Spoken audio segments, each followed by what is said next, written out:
వాణిజ్య ఒప్పందానికి ఓకే అమ్మయ్య ఈ తుగ్లక్ గాడు శాంతించాడండి. భారత్పై సుంకాల్ని 18% తగ్గిస్తున్నాం. మా వస్తువులపై సున్నా సుంకాలకు రష్యా చమురు నిలిపేందుకు ఆ దేశం ఈడి బాధ అది. రష్యా నుంచి చమురు ఆపియాలి, ఈడి దగ్గర తీసుకోవాలి. ఈడి తాపత్రయం అంతా అదే. గింజుకుంటున్నాడు అనమాట. అంత ఇబ్బంది పడిపోతున్నాడు. అరే ఏంటిది అబ్బా ఎట్లారా వచ్చేసి రష్యాతో కొనుక్కు, రష్యా ఇంకా బలపడిపోతుంది, అది మనం ఇంకా భారత్ రష్యా చైనా ఒకటే అంటే మళ్ళీ ఇబ్బంది అయిపోతుంది అని పిండైపోతున్నాడు అసలు.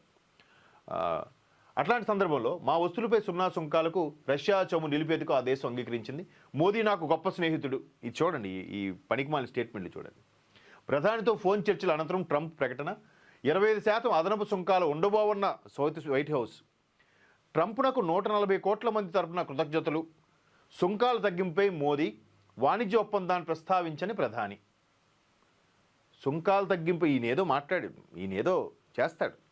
భారతదేశము ప్రపంచ దేశాలన్నిటితో మోదీ సత్సంబంధాల కోసం తిరుగుతూ వస్తున్నారంటే ప్రభుత్వ ధనం వృధా చేస్తున్నారు, తిరుగుతున్నారు అనే విపక్షాలకి ఇప్పుడు ఆయన ఎందుకు తిరిగాడు అనేది అర్థమవుతుంది. చూడండి, ఇక్కడ కూడా వాణిజ్య ఒప్పందాన్ని ప్రస్తావించని ప్రధాని ఏదో ట్రూత్ ఛానల్లో చెప్పేసి మాతోనే మరి బిజినెస్ అవుతుంది సంకలు గుద్దేసుకుని లీక్ చేస్తాడు. ఏది భారత్ పాకిస్తాన్ యుద్ధం నేనే ఆపానన్నట్టుగా. అసలు ఎవరు ఆపారు, ఎక్కడ ఆపామని మనకు తెలుసు.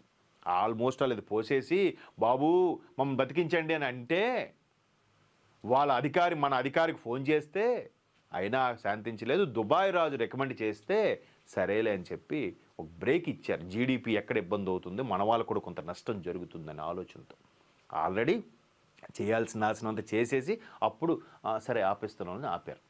దానికి క్రికెటర్స్ భారీ ఆఫ్ నాలెడ్జ్లు ఇలాగ అండము, ఎవడు ఫ్లైట్లు కూలయ్యో, ఎవడు సర్వనాశనం అవుతున్నాడో, ఎవడు గుప్పుడు గోధుమ పిండికి అలబడిస్తున్నాడో అందరికీ తెలుసు. ప్రపంచ మీడియా అంతా కూడా చూస్తుంది.